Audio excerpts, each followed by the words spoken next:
Durante años me he resistido a crear un podcast sobre la reina Cleopatra VII, quizás pensando que ya había demasiada información sobre esta reina tan famosa y no iba a aportar nada novedoso, nada importante. Sin embargo, en las últimas semanas, a raíz de una conferencia que di, me di cuenta de que es cierto que la reina Cleopatra VII es la más famosa de la antigüedad, pero la concepción que tiene la gente sobre ella es totalmente distante al personaje real que existió, ya que la idea que tenemos sobre esta reina pues es la que nos ha generado Hollywood, por ejemplo, ¿no? Ya sea con Elizabeth Taylor, con Vivien Leigh o incluso con Mónica Bellucci en la película de Asterix y Obelix. Así que puestos a hacer esta vez sí de verdad un podcast sobre la reina Cleopatra VII de Egipto, hoy he tenido el placer y el honor de contar en el programa con una experta en el tema para que nos hable sobre ella. Ella es Alejandra Izquierdo, doctora en egiptología, profesora de egipcio clásico en la Universidad San Damaso y divulgadora histórica en su canal de YouTube Historia en 5 minutos. ¿Qué tal estás, Alejandra? Pues muy bien y muy contenta de estar aquí contigo hoy, la verdad que es un gran placer poder acompañarte y te doy las gracias pues por esta invitación y que me hace mucha ilusión. Gracias a ti por estar hoy aquí. Y yo creo que hay pocas personas a las que podría haber invitado mejor que tú, porque estamos de enhorabuena, ya que no solo tienes tu actividad divulgativa en Internet que es tan buena, ¿no? Y que ya llevas una trayectoria increíble, sino que has publicado recientemente un libro precisamente sobre la reina Cleopatra VII, ¿no? Sí, estoy muy contenta. Este libro salió a la venta el 30 de abril de este año, de 2025, y se llama Cleopatra, la mujer tras el mito de la última reina de Egipto. Para quien le interese, bueno, pues se puede adquirir en Amazon, Casa del Libro, en todos tus libros, librerías de confianza, en fin, prácticamente por cualquier lado, ¿no? Porque además está publicado por un sello de Penguin Random House, por Roca Editorial, y la verdad que he tenido mucha suerte de, bueno, pues de haber podido sacar este libro, que además, bueno, pues es de un periodo en el que yo me he especializado, el Egipto tolemaico. Y, y tenía la verdad que muchas ganas, bueno, pues por hincarle el diente en un libro a esta reina, ¿no? O sea, su historia. Y yo creo que, bueno, ha quedado pues lo más completo y lo más accesible posible. Mm. Lo cierto es que hay muchos libros sobre Cleopatra VII, también libros de divulgación, no solo evidentemente en español, sino en inglés y en otros idiomas. Así que la primera pregunta que quería hacerte es precisamente por qué cualquier oyente de este podcast o cualquier seguidor tuyo en las redes sociales debería comprar tu libro sobre la reina Cleopatra VII. Quiero decir, ¿qué novedades, digamos, o qué enfoque aporta el libro que motiven al lector a acercarse a él? Pues a ver, yo lo que he intentado en este libro es acercarnos más, o sea, bueno, acercar más a la gente, a los lectores, a quién era Cleopatra, ¿no? Intentar humanizarla un poco, porque al final hay muchas leyendas y sí que es cierto, bueno, que hay biografías estupendas sobre esta reina y muy bien documentadas. Al final hay un relato simplemente, ¿no? De quién fue y qué hizo a través de las fuentes romanas, ¿no? Intentan un poco pues establecer una biografía de ella, de pues pasó esto, esto y esto. Y esto es algo que yo he reflejado en el libro también, porque al final, bueno, pues es importante, ¿no? El, bueno, pues contar un poco cronológicamente cómo fue su historia, porque al final es importante también.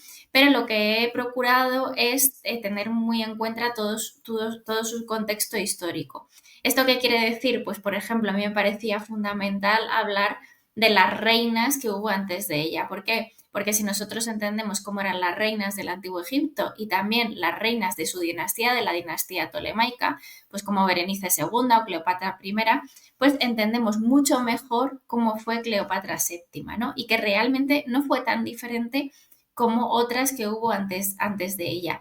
Luego, por otro lado, también me parecía muy importante hablar sobre su padre, sobre Ptolomeo XII, intentar dilucidar un poco cuáles fueron los intereses entre Julio César y Cleopatra, ¿no? Porque al final, pues sí que es cierto que solemos pensar mucho en el interés de ella o en un interés más amoroso, pero también es importante ver si había algún interés por parte de estos romanos en tener algún tipo de relación con ella. Entonces he intentado humanizarla un poco también. Bueno, otro aspecto que he comentado en el libro es la economía en su periodo, ¿no? Porque yo creo que es algo que nos da mucha perspectiva sobre si ella realmente gobernó bien, si fue tan derrochadora como se suele pensar, ¿no? Si esto tiene algo de sentido. Entonces, bueno, un poco intentar humanizarla y acercarla desde otro punto de vista que no encontramos en otras biografías de ella bajo mi punto de vista, ¿no?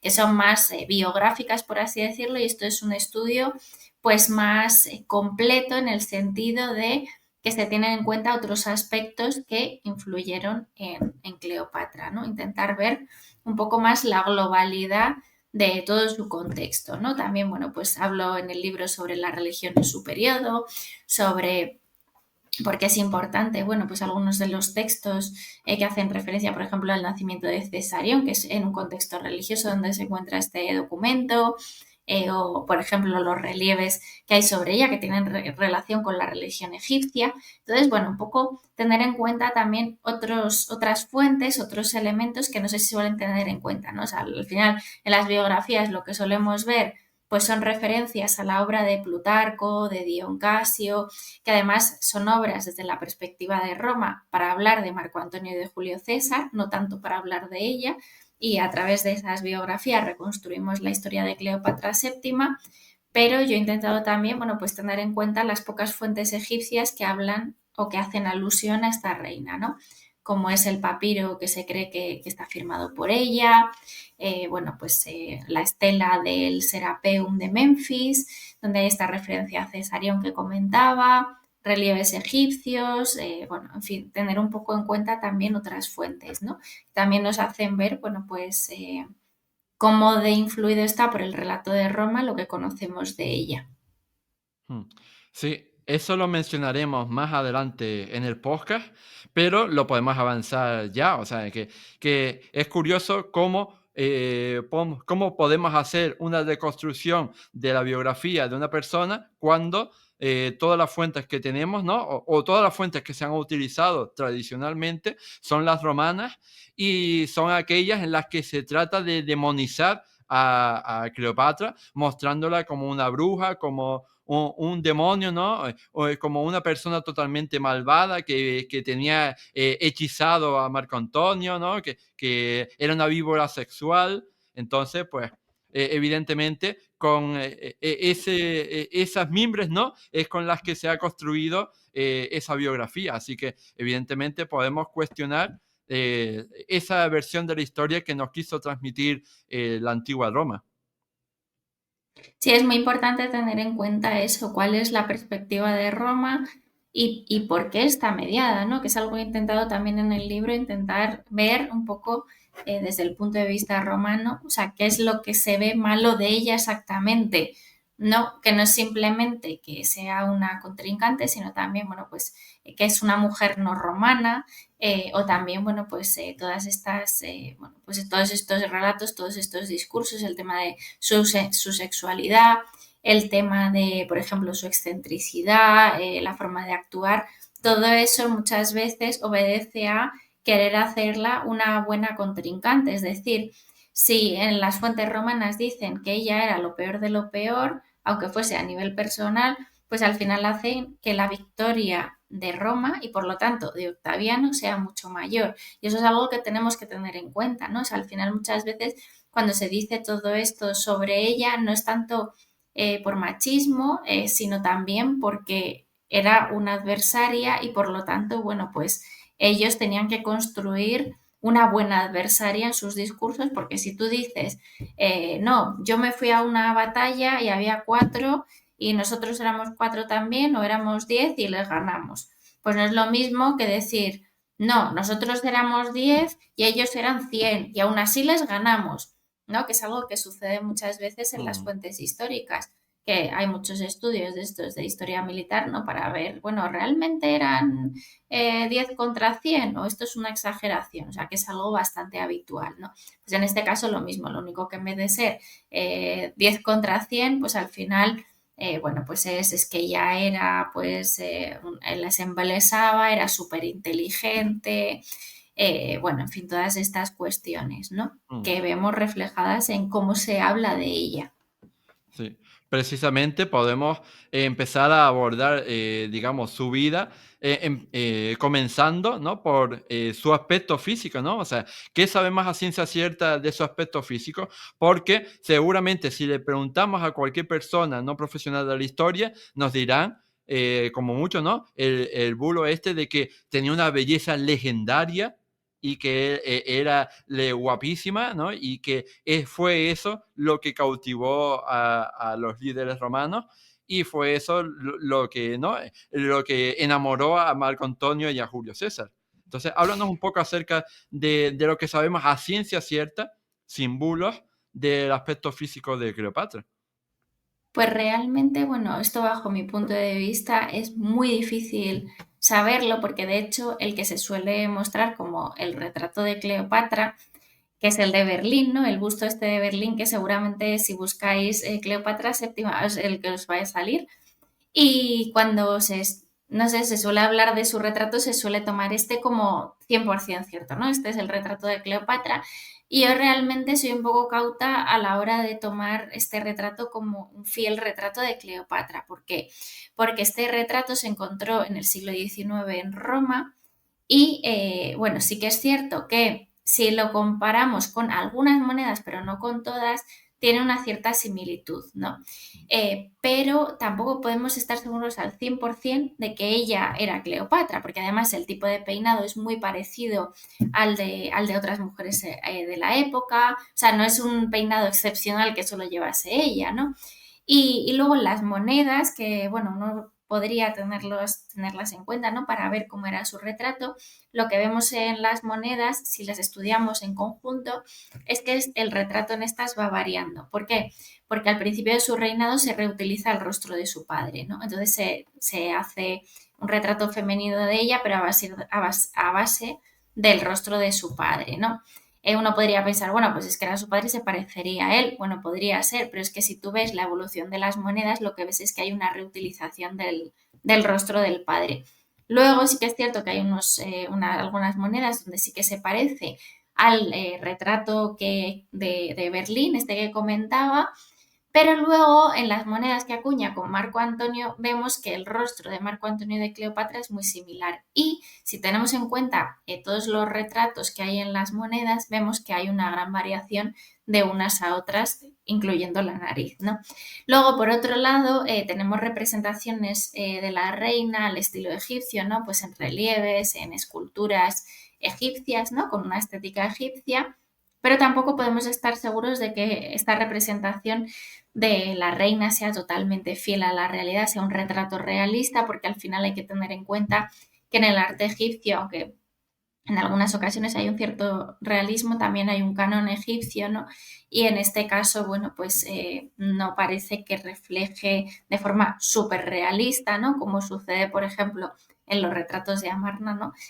Bueno, pues que refleje de forma súper realista cómo era Cleopatra, ¿no? Entonces, tampoco podemos tenerlo en cuenta, bueno, pues al 100%, ¿no? Que Cleopatra fuese así. Si tenemos en cuenta todos sus retratos, vemos que varían bastante unos a otros, ¿no? Tanto las monedas como este busto, como las representaciones egipcias.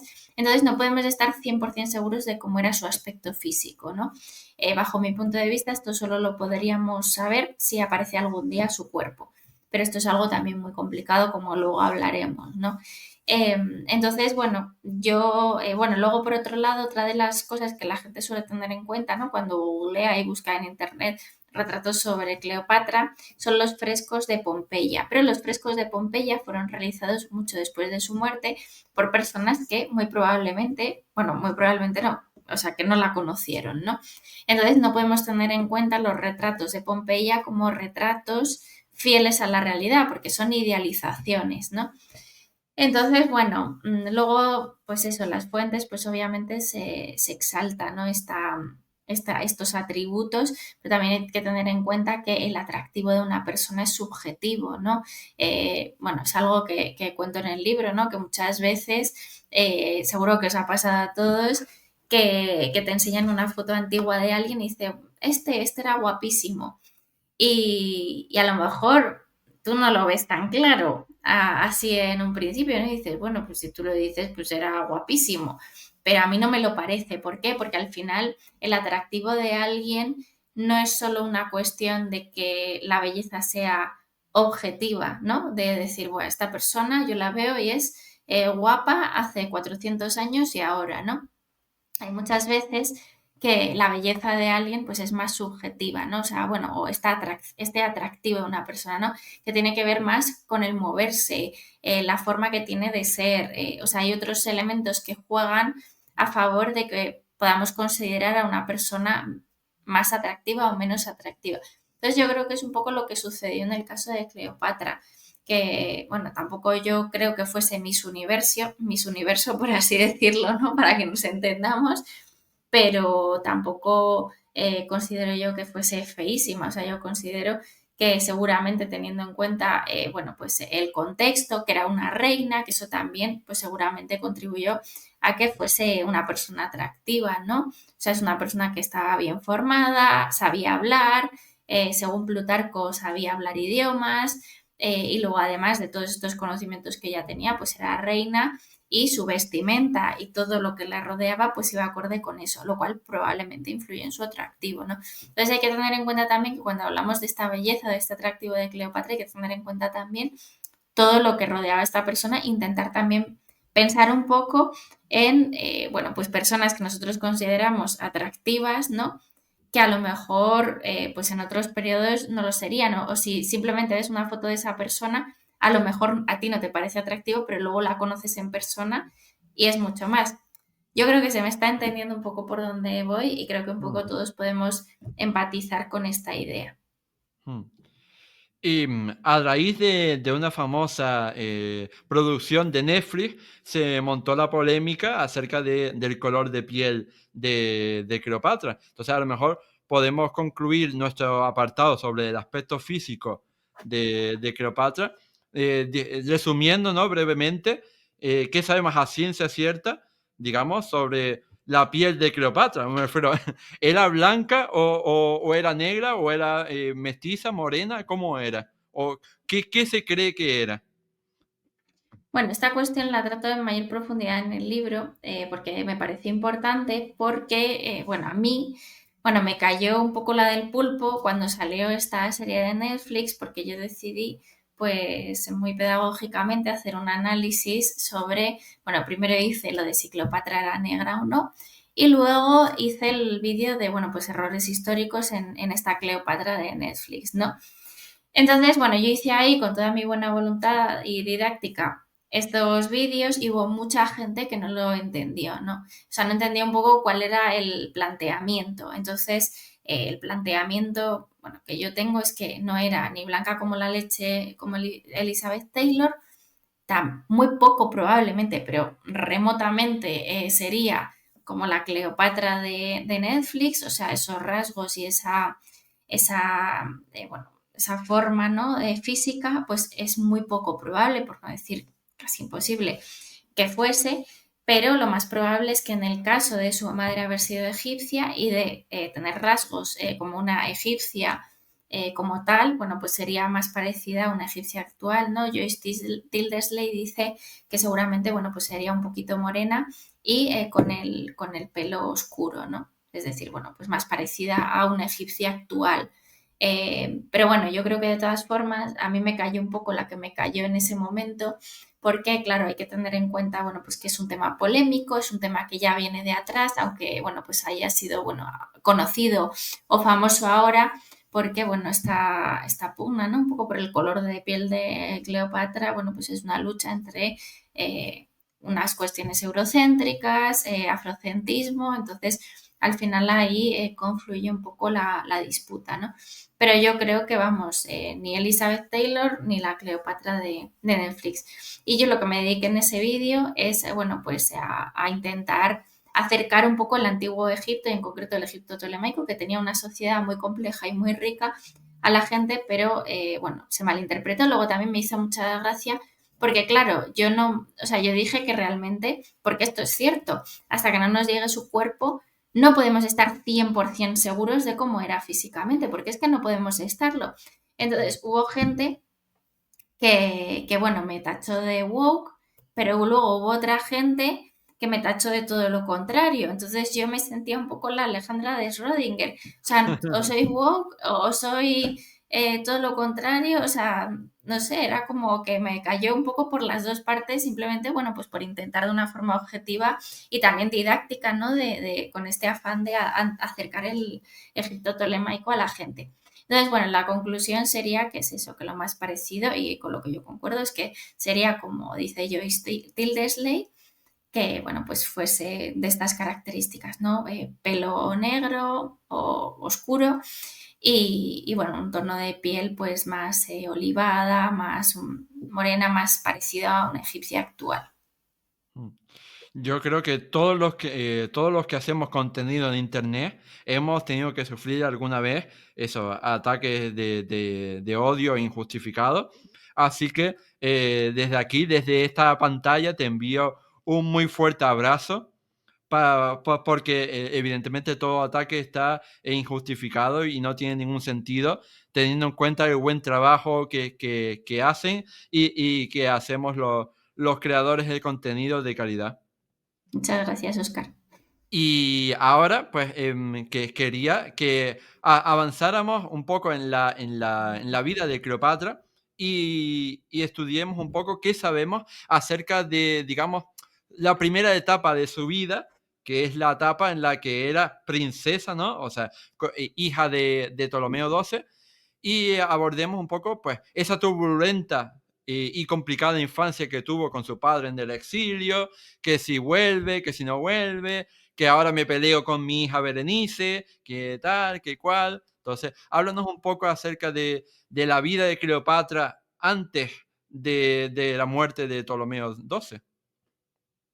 Pues realmente, o sea, no podemos estar 100% seguros de cómo era esta infancia, porque hay que tener en cuenta que lo que conocemos de ella sobre todo es a partir de que llega al reinado, ¿no? A partir de que, bueno, pues cumple estos 18 años y ya se la nombra reina, ¿no?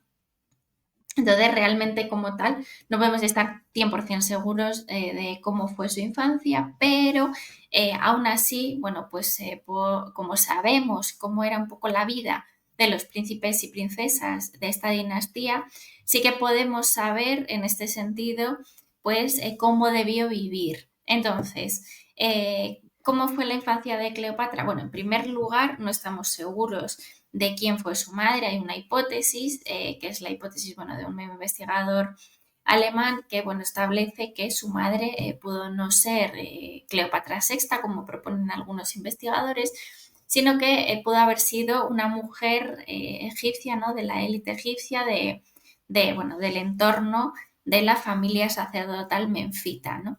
Entonces, bueno, esta es una hipótesis, pero tampoco sabemos a ciencia cierta quién fue su madre, ¿no? O sea, nos faltan referencias en este sentido. Lo que sí que estamos seguros es que era hija legítima de Ptolomeo XII, que es lo importante, ¿no? Que fuese hija legítima del rey. Y en este sentido lo era. Entonces, eso por un lado. Luego, por otro lado, el tema de cómo fue esta infancia. Bueno, pues obviamente, como ya has comentado, hay una cierta inestabilidad política en Egipto en este sentido. Y luego, bueno, tenemos que tener presente que existía ahí la biblioteca y el Museo de Alejandría, que van a ser muy importantes en la educación de los futuros, bueno, príncipes y princesas de esta dinastía, ¿no? Allí recibían la mejor educación del momento por parte de un tutor que les educaba, ¿no? Y por lo tanto, bueno, pues en este entorno pues de élite intelectual pues recibían la mejor formación posible, además con todo el acceso a todo este conocimiento de la Biblioteca de Alejandría. Y luego, bueno, pues sobre si ella se fue o no a Roma con su padre es algo que cae dentro del campo de la hipótesis y que tampoco estamos totalmente seguros de ello, ¿no? Podría haber viajado con su padre, pero realmente no estamos totalmente seguros de esta cuestión. Pero bueno, en cualquier caso, lo que sí que es cierto es que ella, bueno, pues se movió dentro de un entorno políticamente complejo y luego también, bueno, pues muy rico intelectualmente hablando. Hmm. Sí, de hecho, muchas veces se ha dicho, yo he visto por ahí que decían lo de, no, es que Cleopatra y Julio César se conocieron en Roma antes de eso, del año 48, y yo como en plan, pero chicos, si Julio César estaba en la guerra de las Galias, ¿cómo va a conocer a Cleopatra cuando estaba en Roma? Sí, además, o Difícil. sea, ni siquiera, o sea, Ptolomeo XII no se queda en Roma, Roma se queda cerca de Roma, pero no en Roma. Y bueno, en cualquier caso, a ver, podría haberse dado el encuentro, pero que es que la información que tenemos antes de sus 18 años, pues tampoco está. Y realmente, o sea, sí que sabemos cosas entre que ella llega a gobernar y la guerra de Alejandría, pero es muy poquito. O sea, cuando más sabemos de ella es cuando entra en juego la relación con Julio César, ¿no? Porque al final, como ya he dicho, bueno, pues lo que conocemos de ella es a través de la biografía de tres grandes hombres, Julio César, Marco Antonio y Octaviano. Mm. Sí, y precisamente el primero es el que vamos a estudiar ahora, porque en torno a la relación de Cleopatra con Julio César también hay muchos misterios o muchos bulos. Por ejemplo, empezando por el día en que se conocieron, ¿no? Supuestamente ese día, esa noche en la que Cleopatra se escondió en una bola de lavandería, ¿no? Y apareció en la habitación y salió de la bola, ¿no? De la ropa sucia. Y voilà, estoy aquí. Entonces, háblanos acerca de la credibilidad que tiene esta historia y de cómo en realidad podría haber sido la relación de Julio César con Cleopatra. Me refiero, ¿tú crees que estarían verdaderamente enamorados o solo sería una relación por conveniencia política? Pues a ver, varias cosas. A ver, en primer lugar, lo de este encuentro entre Cleopatra y Julio César, bueno, entra dentro del campo de la leyenda, ¿no?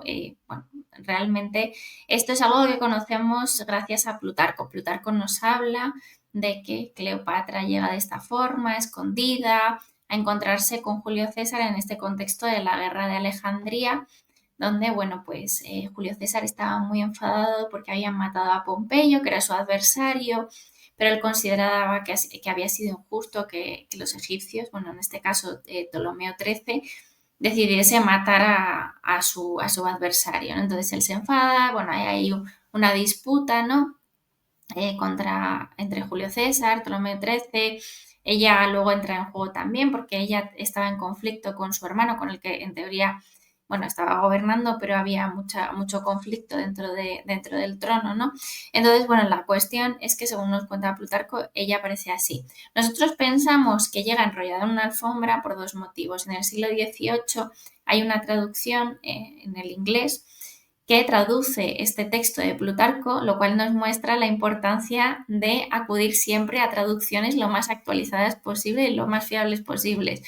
¿Por qué? Porque es verdad que el vocabulario va cambiando, ¿no? O sea, nuestro vocabulario. Entonces, muchas veces cambian la referencia a las cosas, ¿no? Y fue lo que pasó un poco en esta traducción del 18. En esta traducción del 18, este traductor traduce esta palabra, ¿no? Como carpet, y entonces, claro, eso evoluciona después, carpet en inglés, a alfombra, ¿no? Que en origen, en el 18, no significaba lo mismo, no significaba una alfombra como nosotros pensamos hoy en día. ¿Qué pasa? Que en el siglo XIX los que leen esta traducción piensan en que alfombra es lo que nosotros pensamos, ¿no? En este tejido que se pone en el suelo, pero es que en el 18 no significaba lo mismo, tenía otro significado. ¿Qué sucede? Que cuando Jerome, este pintor, va a pintar este encuentro entre Cleopatra y Julio César, como ha acudido a esta traducción, y él tiene este concepto de alfombra, cuando lo pinta que Cleopatra llega pues enrollada en una alfombra, ¿no? Como todos podemos ver en esta famosa imagen. Entonces es muy interesante, ¿no? Cómo cambia, o sea, cómo pasa a partir, bueno, pues a la cultura visual esta idea de lo de la alfombra. Pero que si uno se va a Plutarco, bueno, lo que ve es que no es una alfombra, sino que es un tejido, una ropa de cama, tiene otro concepto, ¿no? Y luego, bueno, pues por supuesto, de la pintura, pues pasa al cine y ya, bueno, pues ya se ha quedado en el imaginario colectivo de todos, pero realmente no es cierto, no es lo que nos cuenta Plutarco, ¿no? Y por eso, recalco la importancia de acudir siempre a traducciones actualizadas. Las traducciones de Gredos son fantásticas y maravillosas por si a alguien le interesa leerse Plutarco, y siempre eso, intentar leer traducciones adecuadas y actualizadas, ¿no? Porque al final nuestro vocabulario cambia y a lo mejor hay palabras del español que cambian del siglo XIX ahora, incluso del XX ahora. O sea, al final el lenguaje pues va cambiando y va evolucionando y se va adaptando a cada contexto, aunque sea la misma lengua. Mm.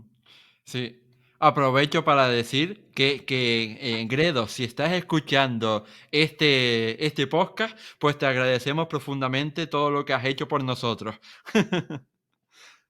Y bueno, ahora quería preguntarte, o sea, bueno, en realidad lo segundo, ¿no? O sea, que no lo hemos abordado, y es si tú crees que, independientemente de cómo fuera el inicio, si, si hubo de verdad algún tipo de amor entre Julio César y Cleopatra, o solo fue conveniencia política. Yo creo que existieron las dos cosas. O sea, tampoco podemos negar que hubo una relación personal, eso es innegable, está ahí, ¿no? Y todo parece indicar a que lo hubo. Pero por otro lado, tampoco debemos ser inocentes y tener muy presente que no es solo algo personal, sino que es también una cuestión política o de intereses económicos, ¿no? O sea, en primer lugar, pues por ejemplo, y esto es algo que abordo en el libro, ¿no? O sea, tanto el interés de Julio César por Cleopatra y de Cleopatra por César, como el interés de Marco Antonio por Cleopatra y viceversa, ¿no? O sea, es importante también un poco bajarlo esto a la realidad, ¿no? Pues ¿por qué? Pues porque Julio César le interesaba mucho la figura de Alejandro Magno. ¿Dónde estaba enterrado Alejandro Magno? En Alejandría. Por lo tanto, él podía haber entendido que la dinastía tolemaica era la legítima heredera de Alejandro, ¿no? Y en ese sentido, bueno, pues por una cuestión histórica, ¿no? Y de prestigio, también querer relacionarse con esta dinastía por este motivo.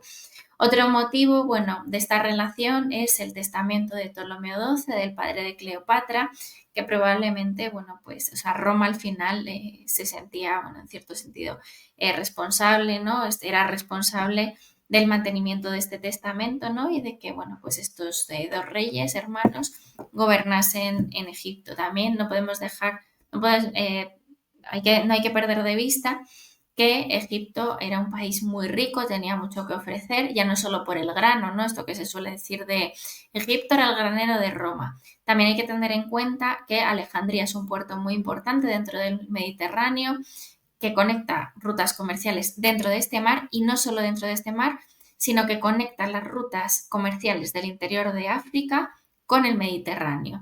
Por lo que también es muy rico en este sentido, por no hablar del prestigio histórico que había tenido Egipto en el Mediterráneo, ¿no? No hay que olvidar que ya los griegos, Heródoto nos habla de esto, ¿no? Bueno, pues este prestigio de Egipto. De hecho, los griegos sitúan muchos mitos en Egipto y bueno, ellos valoraban positivamente esta cultura, ¿no? Y luego, por otro lado, bueno, pues no hay que idealizar esta relación, como ya he dicho, entre Cleopatra y Julio César, intentar bajarla un poco a la realidad y que al final yo creo que fue una relación de beneficio mutuo. Hmm. A partir de aquí se inicia una relación que va a durar varios años, ¿no? Hasta el propio asesinato de Julio César en el magnicidio de los Idus de marzo del 44. Así que quería preguntarte acerca de algunos de los eventos que van a suceder a lo largo de esos años, ¿no? Como, por ejemplo, el hecho este de que Cleopatra se mudara a Roma a vivir en una villa al otro lado del Tíber, ¿no? Y que incluso algunos romanos famosos fueron a visitarla, ¿no? Está la anécdota, ¿no? De que fue a visitarla Cicerón, ¿no? Y que dijo aquello de, oh, es que me ha parecido una persona súper arrogante, ¿no? Y súper, ¿no? Me da repulsión. Y después Julio César le construyó una estatua a Cleopatra en el templo de Venus Genetris. Entonces, ¿puedes hablarnos un poco acerca de todo esto que pasó hasta el asesinato? A ver, bueno, varias cosas. Bueno, en primer lugar, después de esta guerra de Alejandría, parece ser, bueno, pues que Cleopatra y Julio César se van a un crucero por el Nilo, que parece que tiene relación con la propaganda política de la reina, ¿no? Luego también, bueno, pues después de esto nace Cesarión, que parece que es hijo de Julio César, ¿no? O sea, los alejandrinos le pusieron a Ptolomeo XV este apodo, el de Cesarión, ¿no? Como hijo de César, pero sí que es cierto que Julio César nunca reconoció a este hijo a nivel legal desde el punto de vista de Roma. Eso hay que tenerlo muy presente, ¿no? O sea, que forma parte, bueno, pues de los rumores, de la creencia popular que ella era hija, o sea, que este era hijo de Julio César, ¿no? Todo parece indicar que sí, pero bueno, es importante que lo tengan en cuenta. Y luego, con respecto a la visita a Roma, hay un estudio muy interesante que yo he citado en mi investigación en el libro, que es el de Gruen, que él plantea que realmente Cleopatra no estuvo 2 años, como mucha gente se piensa, ¿no? O año y medio en Roma, sino que ella lo que hizo fueron 2 viajes a Roma. ¿Por qué? Porque entre medias de otoño del 46 a.C., ¿no? Cuando ya llega, hasta luego los idus de marzo, que son pues en marzo del 44 a.C., entre ese tiempo entre medias, Julio César no está en Roma. Entonces, sí que se habla, ¿no? De cómo ella llega a Roma, bueno, que es la colma de regalos, además ella se queda bueno, en la vivienda del Trastevere de Julio César, o sea que va a ser su invitada, y sí que se habla, bueno, pues de que al final ella va a hacer contactos a Roma, pero no parece que ella estuviese allí esperándole, ¿no? Teniendo en cuenta que la situación política en Egipto no era buena y que lo más probable es que ella quisiese volver al país para seguir gobernando, ¿no? O sea, todo parece indicar a que hay 2 viajes a Roma por parte de la reina. Y luego, bueno, otra cosa que has comentado, lo de Cicerón, me llama mucho la atención porque realmente Cicerón habla mal de ella, incluso en las cartas hace alguna mención y como que se nota mucho que no le cae bien. Sí. O sea, siempre leer a Cicerón es bastante divertido. Y bueno, ahora entra en boga, entra en el tablero de juego justamente el archienemigo de Cicerón. Entra en juego Marco Antonio, ¿no? O sea, una vez que Julio César ha sido asesinado, ¿no? O sea, ya conocemos lo que sucedió. Entonces, después de la batalla de Filipos y demás, entra aquí Marco Antonio, que llama a Cleopatra a Tarso, ¿no? En el año 41, Ujú. y ahí es cuando se empiezan a conocer, ¿no? Y después se hacen amantes y tal y cual. Entonces, podríamos repetir esquema, ¿no? Y volver a afrontar esta relación con el nuevo romano y decir hasta qué punto es creíble el relato oficial que tenemos acerca del inicio de la relación con Marco Antonio y hasta qué punto podemos creer que tuvieran una relación amorosa de verdad.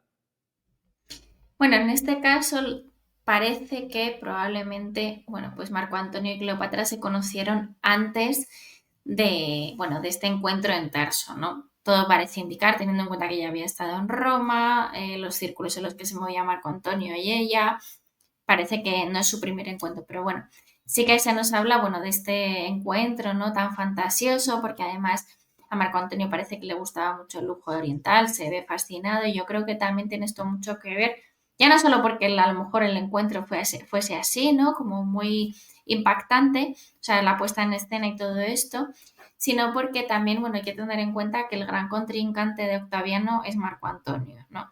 Entonces, bueno, aquí está muy clara la propaganda política. Por otro lado, yo sí que creo que, bueno, pues Marco Antonio, o sea, lo que se dice de él tampoco es del todo mentira, ¿no? Que seguramente, bueno, pues por el carácter de Marco Antonio, bueno, pues fuese más vividor en comparación con Octaviano, se dejase llevar más, etcétera, etcétera, ¿no? En el caso de la relación de Marco Antonio con Cleopatra va a estar muy mediado el interés económico, ¿no? Porque al final ella va a costear la guerra de Marco Antonio con los partos. Esto es muy importante tenerlo en cuenta. Pero también hay un beneficio mutuo porque al final, bueno, pues ella consigue apoyo de Roma, que para ella también es importante, etcétera, etcétera. Y luego además, bueno, pues van a tener hijos juntos, ¿no? Después bueno, de que él se casa con Octavia, que es la romana ideal, ¿no? En este sentido, además hermana de Octaviano, o sea, es una mujer muy importante.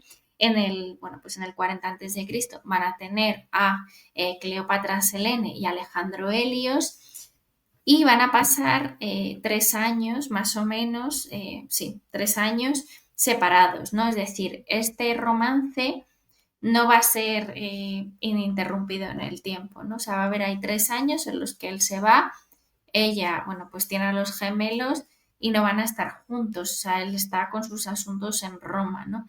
Y luego ya después de esto, en el 37 antes de Cristo, él vuelve y entonces ella se queda embarazada de Ptolomeo Filadelfo, ¿no? Y entonces van a ser estos 3 hijos los que van a tener juntos, ¿no? Y luego ya, bueno, pues a partir de esta vuelta de Marco Antonio a Egipto, ¿no? Van a empezar a suceder una serie de cosas que van a llevar, bueno, pues a acentuar este conflicto con Octaviano, ¿no? Y entonces, bueno, esto se va a ver muy claramente, bueno, pues en las donaciones de Alejandría, en fin, todos estos elementos, ¿no? Que van sucediendo y que van llevando hacia la batalla de Actium. Hmm. Háblanos precisamente acerca de todos estos acontecimientos un poco raros, ¿no? Que pasan en los años 30, las donaciones de Alejandría, por ejemplo, y otras cosas, porque, claro, es que si uno intenta meterse en la mente de Marco Antonio, pues no comprende por qué hace todo eso. Me refiero por qué hace todas esas cosas estrafalarias que sabe que las van a utilizar en Roma contra él, ¿no? Que las van a utilizar como propaganda. Entonces está claro que ahí hay un relato sesgado porque, pues eso, no tiene mucho sentido, ¿no? Que Marco Antonio haga todo eso si sabe que sus enemigos van a utilizarlo para criticarle, ¿no? Aparte de para demonizar a Cleopatra, por supuesto. Probablemente fue una cuestión de estrategia política por su parte. Y bueno, sí, él va haciendo una serie de cosas que no van a estar bien vistas desde Roma, ¿no? Pues por ejemplo, él va a celebrar un triunfo en Alejandría, que es algo que impacta mucho en Roma, porque para los romanos los triunfos se realizaban en Roma y él va a realizar el triunfo en Alejandría, lo cual, bueno, pues resulta en una ofensa, ¿no? Luego también, bueno, en las donaciones de Alejandría del 34 Cristo, lo que va a suceder es que él va a donar una serie de territorios a sus hijos, a los hijos que él había tenido con Cleopatra, ¿no? Y no solo eso, sino que va a nombrar a Cleopatra reina de reyes, ¿no? Es decir, va a haber ahí un reconocimiento público por su parte, ¿no? Como romano, lo cual, bueno, pues tampoco sienta muy bien. Pero sobre todo van a ser estas donaciones a sus hijos, lo que tampoco va a ser plato de buen gusto, ¿no? A Alejandro Helios le va a donar a Armenia, Cleopatra Selene le va a dar Cirene y Libia y a Ptolomeo, a su último hijo con la reina, Fenicia, Cilicia y Siria, ¿no?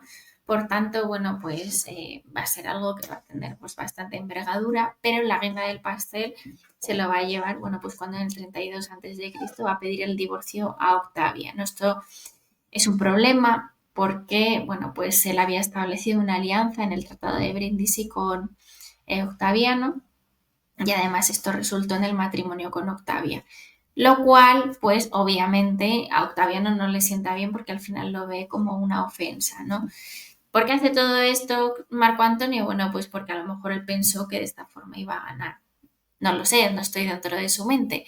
Pero bueno, un poco por tener en cuenta, pues un poco que va llevando, ¿no? Pues da esa sensación, ¿no? Que al final, pues él creería que esto era una buena estrategia, porque obviamente si él hubiese sabido que iba a perder, pues no hubiese hecho todas estas cosas.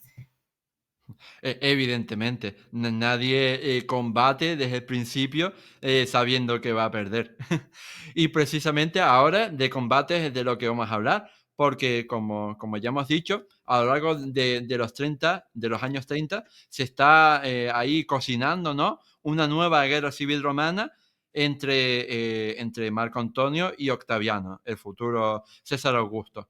Y quería preguntarte específicamente por el papel de Cleopatra en todo esto, ¿no? Porque sabemos, por ejemplo, que en la campaña de Accio y demás, pues algunos generales de Marco Antonio le recomendaban, oye, tienes que librarte de Cleopatra porque nos está perjudicando más que ayudando. Entonces, a lo mejor puedes arrojar un poco de luz acerca del papel, del verdadero papel que jugó Cleopatra en la Cuarta Guerra Civil Romana. Yo no sé hasta qué punto esto de que le estaban diciendo que se librase de ella, o sea, no lo tengo yo esto del todo claro, ¿no? Pero bueno, sí que es cierto que al final, bueno, pues ella tuvo una importancia en este contexto bueno, porque también además está del lado de los perdedores, ¿no? Entonces, bueno, al final pues el papel que juega aquí yo creo que también es un poco bueno, las fuentes, ¿no? El culparla también de la caída de Marco Antonio, de la caída de Egipto, justificar la victoria de Roma, la victoria de Octaviano, por supuesto. Entonces yo creo que es un poco eso lo que hay que tener en cuenta. Mm.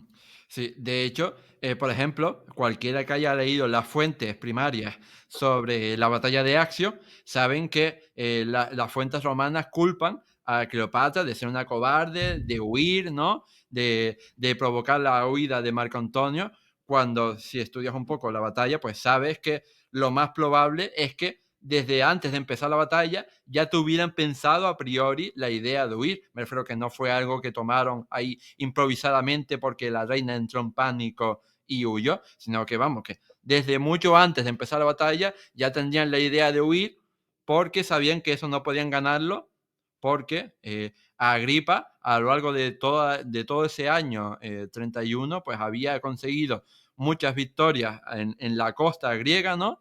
Y había imposibilitado vamos, que pudieran hacer algo importante ahí en Accio. Sí, o sea, eso por un lado y luego por otro lado porque, o sea, pensamos normalmente en la batalla como el día de la batalla, ¿no? O sea, Mm. simplemente ya está. Y realmente, bueno, es algo que ya analizo de una forma mucho más profunda y extensa en el libro, ¿no? El tema de lo de la batalla, porque además es bastante importante, pero hay que tener en cuenta, bueno, que esto viene de más atrás, no es simplemente el día de la batalla, sino hay muchos más condicionantes que hacen, bueno, pues una pérdida de moral en sus tropas, enfermedades, en fin, toda una serie de condicionantes que no es simplemente la huida en la batalla. Y luego lo del tema de la huida en la batalla está bastante debatido. Aquí hay mucho debate histórico, ¿no? También porque la forma en la que nos narran la huida no parece que tuviese sentido en un campo de batalla naval real. En fin, hay bastante debate sobre esta cuestión, ¿no? En cualquier caso, lo importante es que ellos pierden. Y una cosa que me hace mucha gracia cuando se habla de esto es que siempre se dice, perdieron en Actium y Octaviano les fue siguiendo hasta Alejandría. Y claro, cuando me puse a escribir el libro, de repente yo, claro, uno se imagina, les va siguiendo, bueno, pues en un plazo de un mes, en lo que les va siguiendo, él aparece en Alejandría y ya se mueren. Y lo que ves es que entre que ellos pierden y que Octaviano llega a Alejandría, Un pasan como año. 11 meses, Sí, un exacto. año. Ujú. Sí, sí, pasa mucho tiempo en el que ellos están ahí un poco, pues esperando, ¿no? A que llegue, porque saben que va a llegar. Bueno, Marco Antonio tiene ahí un momento muy dramático en el que se va ahí solo, se hace como una casa, entonces él se retira ahí, bueno, esperando, ¿qué tal? Y luego ya hay un momento en el que dice, bueno, voy a volver al palacio y entonces ya desde el momento en el que vuelve a palacio, ya viven, bueno, pues los banquetes. Ahí, bueno, lo dan todo, ¿no? En ese, bueno, dicen, bueno, ya que nos vamos a morir, pues vamos a pasárnoslo bien. Y entonces forman bueno, tenían como una asociación, ¿no? O sea, un nombre que ellos se daban, que eran los vividores inimitables y que en este contexto cambia a amigos hasta la muerte, ¿no? Es lo que nos cuenta Plutarco. Entonces es muy interesante en estas fiestas, estos banquetes que ellos van a vivir hasta que llega Octaviano. Hay un momento en el que Marco Antonio se cree que le ha ganado, ¿no? Bueno, tiene ahí un momentazo y luego ya no, luego ya pues se da cuenta de que no y bueno, pues ya es cuando, bueno, pues suceden estos suicidios a principios de Mm. agosto del 30 antes de Cristo. Sí. De hecho, creo que también hubo por ahí alguna idea de Cleopatra de, oye, ¿y si nos fugamos? ¿No? Podríamos fugarnos creo que se barajó, o por lo menos las fuentes dicen que Cleopatra barajó irse incluso a la India o a Hispania, pero al final dijeron, pues no vale la pena porque, ¿sabes? Nos van a encontrar. O sea, huyamos a donde huyamos, nos van a encontrar. Sí, bueno, de hecho es muy gracioso porque, claro, cuando intentan huir, hacen, o sea, que pasen las naves hasta el Mar Rojo, pero les sale mal porque los nabateos se las queman. Entonces, como que ya no es posible, ¿no? Lo Mm, de huir por ahí y, bueno, luego también, bueno, Cesarión intentará huir para allá, pero le van a asesinar, ¿no? Unos 10 días mm, después de la muerte de su madre. sí, sí, sí. Le asesinan en el sur, ¿no? Cuando iba por Etiopía, más o menos. Sí, huyendo, pues ahí va con su tutor y el tutor le traiciona. Mm.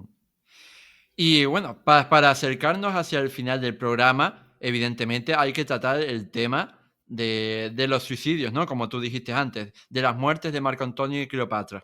Porque es cierto que las fuentes, por ejemplo, te transmiten un relato súper melodramático, súper fantástico, ¿no? De Marco Antonio ahí, que después de haberse clavado un puñal, al final muere en los brazos de Cleopatra, y ella súper dramática. Dice que se rompe las vestiduras, que llora amargamente, que se mancha con la sangre de Marco Antonio. Entonces, a lo mejor en tu investigación has podido dilucidar cómo fue o qué podemos intuir de verdad sobre la muerte de Marco Antonio en particular, y después nos metemos con Cleopatra. Hmm.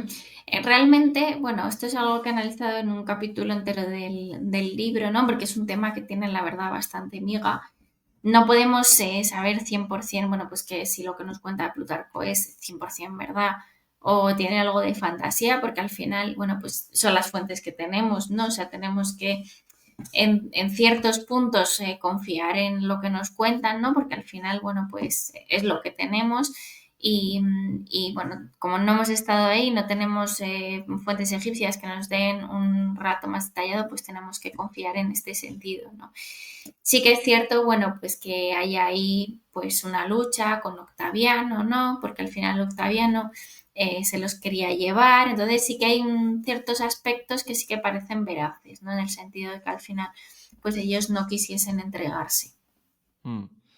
Y sobre todo la muerte de Cleopatra es la que más chicha tiene, ¿no? Digamos, porque el relato oficial este de que se dejó picar, ¿no? Por una cobra egipcia que la envenenó y murió ella tan divina de la muerte en su cama, pues no tiene mucho sentido, ¿no? Porque ¿cómo va a introducir una cobra en la habitación donde estaba Cleopatra sin que nadie se diera cuenta, ¿no? O sea, parece que no tiene mucho sentido. Entonces, a lo mejor puedes contarnos qué entiende o qué ha investigado, ¿no?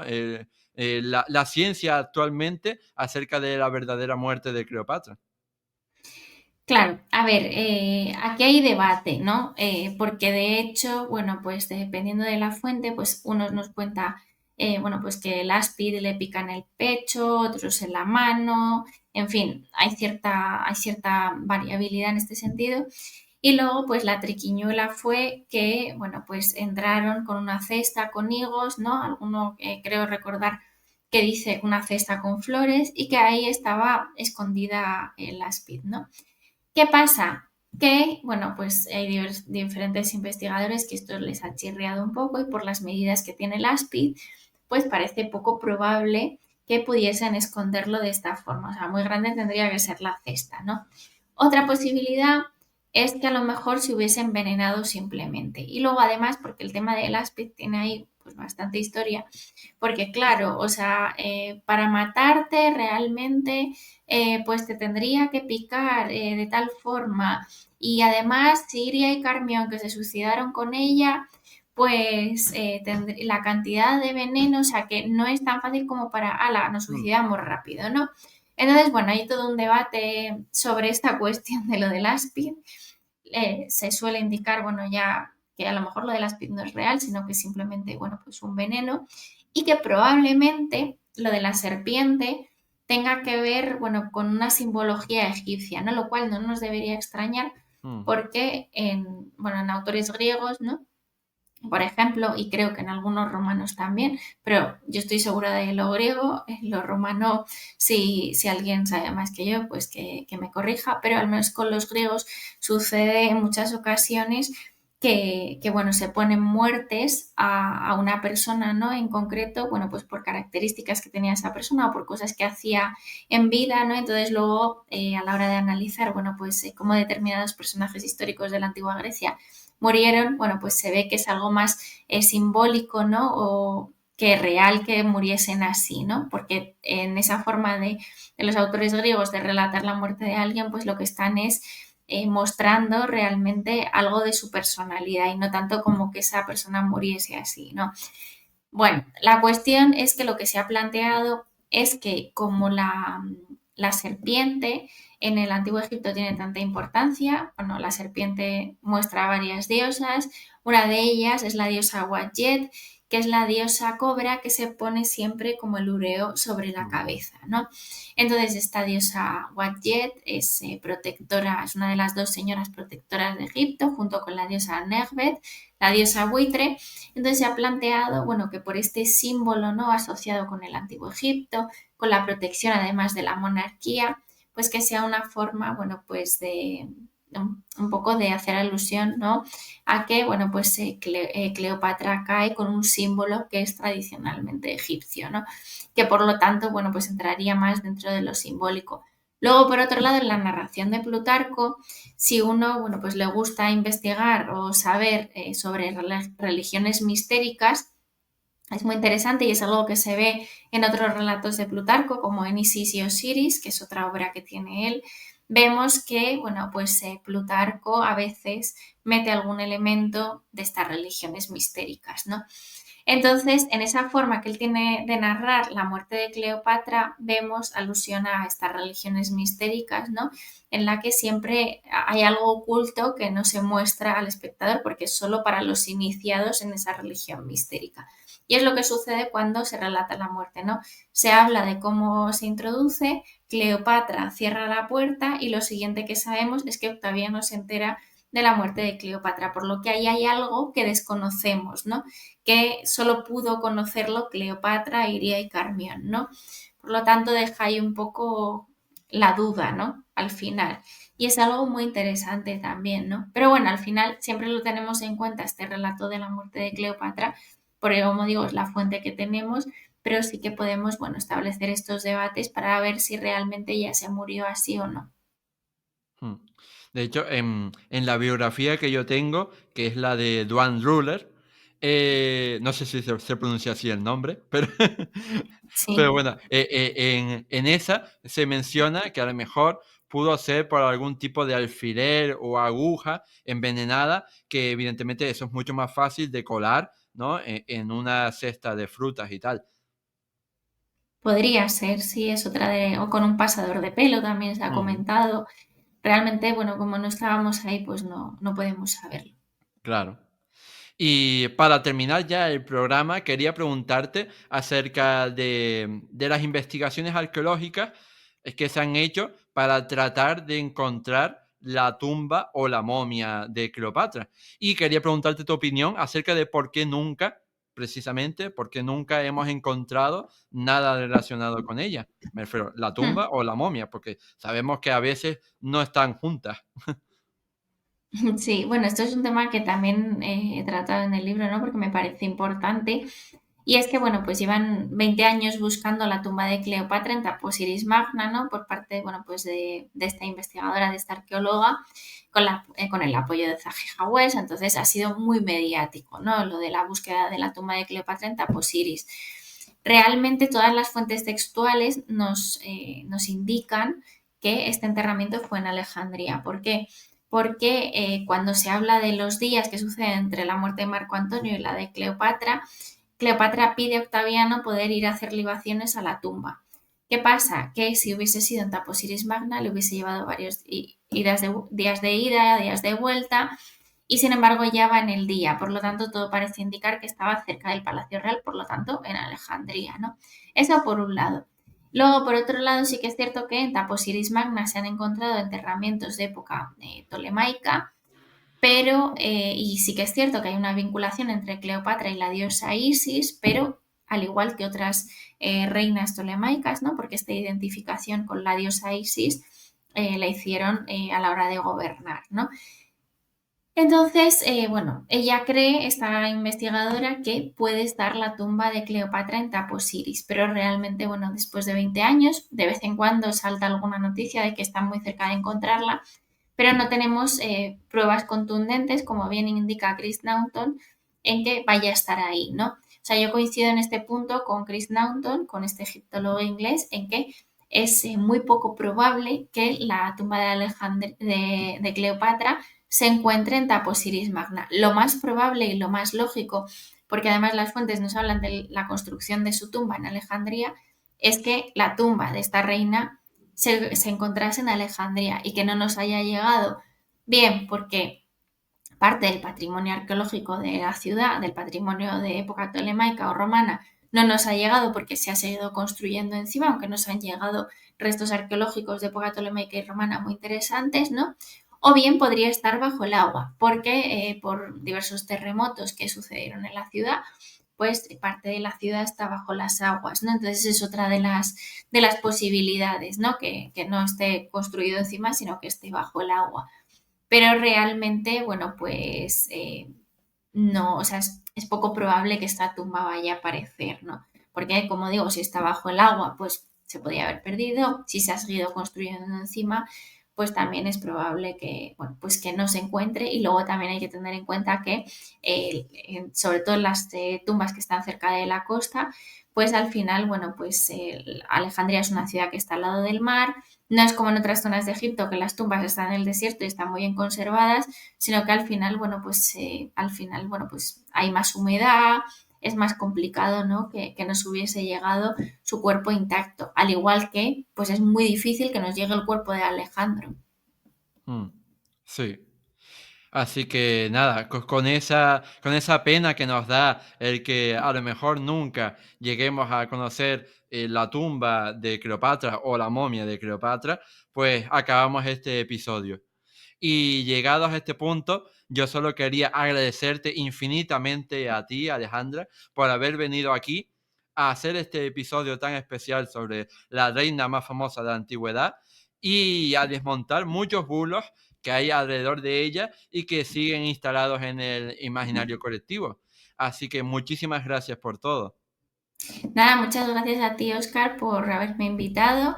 Bueno, para quien nos esté escuchando si le interesa, bueno, todavía hay muchos más mitos y leyendas que yo Mm. desvelo en el libro, ¿no? Sobre los que profundizo y que si alguien, bueno, pues está interesado, le invito a que lo lea, ¿no? Para que conozca, bueno, pues muchas de las mentiras, ¿no? Que se nos han ido transmitiendo, como por ejemplo el que se bañaba en leche de burra. Así que nada, muchas gracias, Oscar, y bueno, que me encantó estar aquí. Aprovecho para decir, y ya nos despedimos, que en la descripción de este episodio voy a dejar un enlace a Amazon para que puedan comprarse el libro si están interesados.